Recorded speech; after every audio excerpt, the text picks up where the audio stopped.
என்ன கஷ்டம் வந்தாலும் நான் சிரிச்சுக்கிட்டு சமாளிப்பேன். எந்த கவலை இல்லையான்னு கேக்குறீங்களா? எனக்கு சந்தோஷமா இருப்பது மட்டும்தான் தெரியும். எப்படி இவன் எப்போதும் இவ்ளோ சந்தோஷமா இருக்கிறான்? உனக்கு எந்த கவலையும் இல்லையா?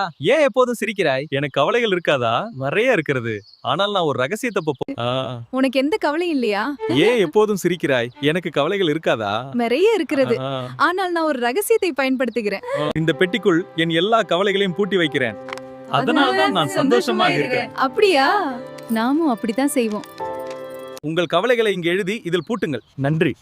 சில நாட்கள் மகிழ்ச்சியா இருங்கள். அந்த ரகசியம் வேலை செய்யவில்லை. எங்களை ஏன் ஏமாற்றினாய்? மன்னிக்கவும்.